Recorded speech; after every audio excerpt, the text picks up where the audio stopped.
Good afternoon, welcome to Meets Rod Shop. I'm Jason. Today we're going to do a quick video on how to change your rear differential fluid on a 2000 F150 two-wheel drive. Should be a real easy process, just a couple of simple hand tools, a drain pan, and then you're good to go. So let's go ahead and we'll knock it out real quick. All right, first thing I like to do whenever I'm changing diff fluid is I like to get out the old Whirly Woo here with the Whisker Biscuit 5000, and then I'll knock all the grime, dirt, and rust off the exterior of the differential cover. This is a high mileage truck. Obviously, it's older. It's a 2000 F150. It was in Michigan. It's been in Georgia, so it's got rust, it's got dirt, it's got mud daubers. There's just about everything on there. So we'll go ahead and we'll knock off all the dirt, grime, rust, grease off the exterior of the differential cover. Then we'll go ahead and pop that differential cover. I'll take you down below the car or truck, whatever. Take you down below the truck and we'll start knocking that out. All right, here we are underneath the vehicle. You can see the differential cover here. It's got the tags for synthetic 75 140 weight over there, and this will tell you the gear ratio on it. Looks like it's a 355 with a locker. Excuse me, 355 with a limited slip rear end, not a locker, but you can see all the scaly rust, grime, dirt, grease that's on here. This differential cover is pretty nasty. So what I like to do, like I said, is I'll take the cheek poker, the Whirly Woo eye gouger, whatever you want to call it, and I'll just kind of hit it real quick, knock all that rust, knock all the dirt and grease off of here before we try taking it off. So let's go ahead and we'll get that going. I'm gonna set you down and then we'll go ahead and we'll knock that out real quick. Make sure you use your, when doing this, when using a cheek poker or eye gouge or whatever, make sure and wear proper safety protection. Ultimately, you want to use a full face shield and not just safety goggles, but I'm going to go ahead and ignore that and just use safety goggles because that's how I roll.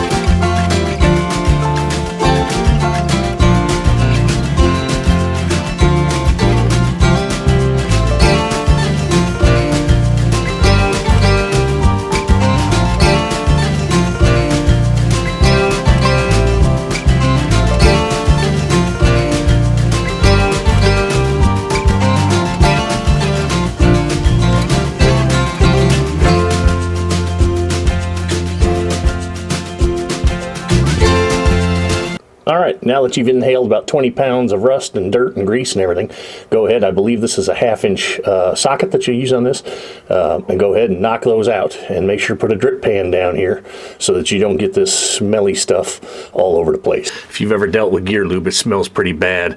It probably smells like a NHL player's jockstrap after about 4 periods of overtime. All right, now that you got your drip pan in place, go ahead and get your impact gun or your ratchet, whatever, and start ripping those off. Like I said, it is a 1/2 inch on this Ford. I can't tell you what other cars will be, but that's what it is on these Fords.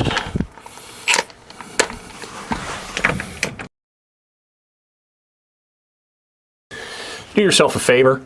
Save these tags. Don't just throw them away. Next guy coming in here to service this, he may need to know the gear ratio or what rear end it is, something like that. So go ahead and save the tags. Don't just chunk them like most people do. All right, so now what I've done is I've taken all the bolts except for this top one out. I left the top one out, but I did loosen it, and you always leave one in at the top, but back it off a little bit so that the diff cover can pull out and come loose, but it won't fall down into the pan. So we're gonna go ahead and we're gonna grab a screwdriver or a chisel and crack this cover loose. So make sure they're all out. They are, except for that top one. We'll go ahead and we'll pound a screwdriver in here and pop this cover loose. Remember, Screwdrivers are not chisels. That's nasty.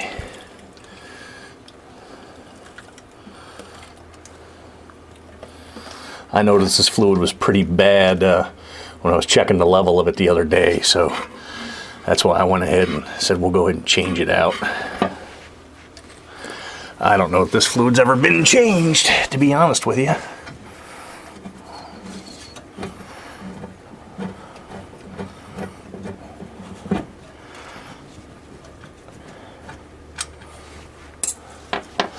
Once you go ahead and let most of the fluid drop, go ahead and pull that top bolt and then get the cover out of the way. Yeah, it's pretty nasty.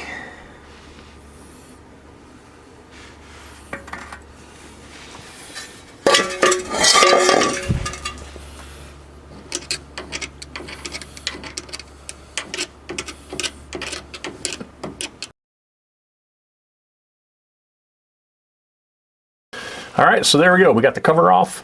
I'm gonna go ahead and I'll probably spray this down with some brake cleaner. Then we're gonna get a razor blade and we're gonna go ahead and take off all the sealer that's left around the perimeter of this. Then we're gonna take that cover again over there, and we're gonna take that cover, we're gonna hit it with the cheek poker again.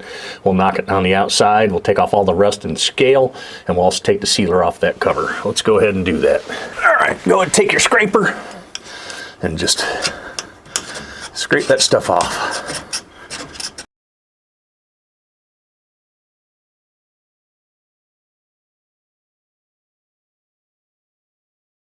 Make sure it's a nice clean mating surface.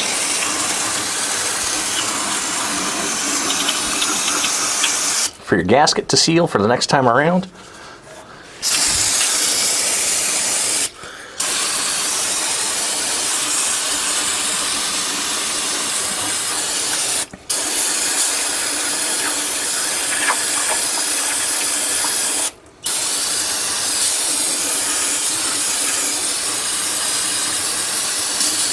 All right, we've got the diff cover all cleaned up here.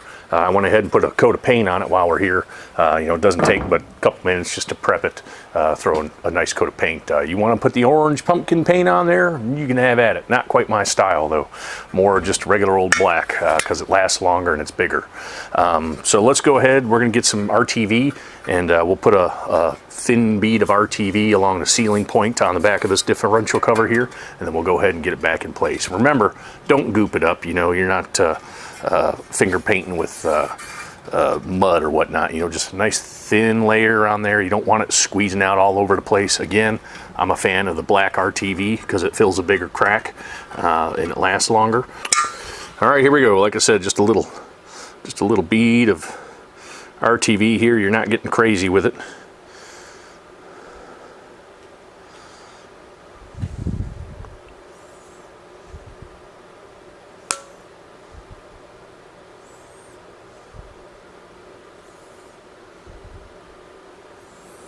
You know, you're going to get a little bit of squeeze out. You do want a little bit of squeeze out on it, but you don't want it all over the place, like I said. So that's it. You can smooth it out with your finger if you want. Just jam it back on that rear end and go ahead and torque the bolts down, snug them down real good. Of course, you want to do in a cross action. You don't want to warp the diff cover. So we'll go ahead and we'll get back down there and get this tightened up. Okay, you can see here I'm putting the bolts in there, and if you see, I left these two bolt holes open right now because remember those tags we took off, we want to stick those tags back on here. So let me go ahead and get the rest of the bolts in up top. We'll put those tags on, and then like I said, we'll just snug it on down.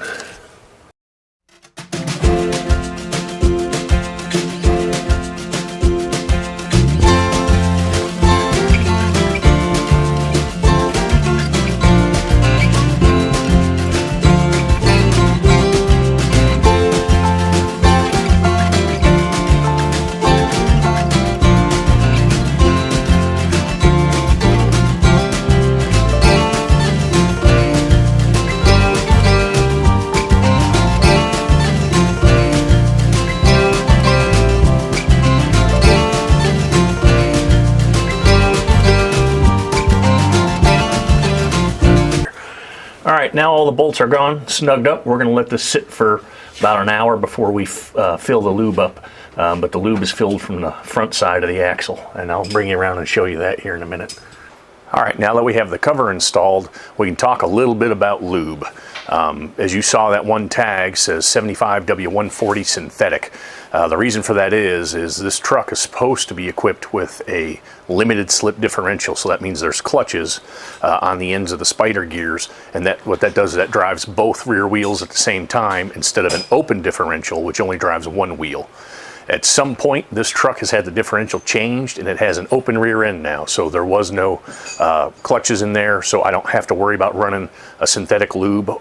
So if you have a clutch style rear end, limited slip, you have to run what's called a friction modifier, which most of your synthetic gear lube comes with the friction modifier already in the lube, or like most of your Fords, you got to run a little, I think it's an 8-ounce bottle of what's called friction modifier. This truck should have that because, like I said, the truck was originally equipped with a limited slip differential. It does not have one now. So at some point in this truck's life, someone has changed out the center chunk and they went back in with an open differential. So it's a non-limited slip rear end. So we're just going to run regular old 75 140 in it and not worry about any friction modifier. So I just wanted to make sure and talk about that a little bit before we get to fill it. So the truck's been sitting for a while now, so we're going to go ahead and we're going to pull the plug out of the front of the center chunk, and we'll go ahead and start filling that rear end. Okay, as you can see here, this is the plug that we need to pull to fill this rear differential. It's rusty in there, so hopefully it comes out all right. But we'll go ahead and we'll put the old 3/8 drive ratchet on it. We'll see if we can't get it out of there. Okay, we broke it loose, so now we just go ahead and you'll pull the plug out. This is also where you check your rear end fluid as well. These plugs are normally magnetic. There's a little bit of trash on there, but not a whole lot. So now all you do is you get your lube bottle and just start squirting them in here. I believe this rear end takes like 2.5 or 2 3/4 quarts of fluid. So we'll go ahead and we'll get the bottle and we'll start filling it on up. All right, so all you have to do is go ahead and start filling this up. This is going to take a while. Like I said, this is like 75 W140, whatever it is, 80 W140, and it takes almost 3 quarts, so it's going to be a while. I'm not going to bother showing you all of that. Once you put enough lube in here and it starts to run out, you can see it's kind of running out here. That lets you know that it's full. All you got to do is clean your plug up, go ahead, stick it back in the hole, and torque it on down. And that's it. Your diff fluid's changed. You're good to go. Drive the vehicle, make sure it doesn't make any noise. All right, that's it. We've got the plug put back in the differential. I've got it torqued down. You don't smoke them in there, just, you know, till they're tight and then quarter turn or something like that, because it's a pipe plug. But that's it. You're good to go. Diff is filled. Everything's sealed up. We're ready to drive the truck. And that's it. Real simple. Good service. You know, it helps extend the bearing life. You know, a lot of people seem to put off diff fluid, or they don't think about it, and in the long run they end up tearing up a rear end. But appreciate you checking out Meets Rod Shop. Go ahead and like, subscribe, and remember, keep your head up and your stick on the ice.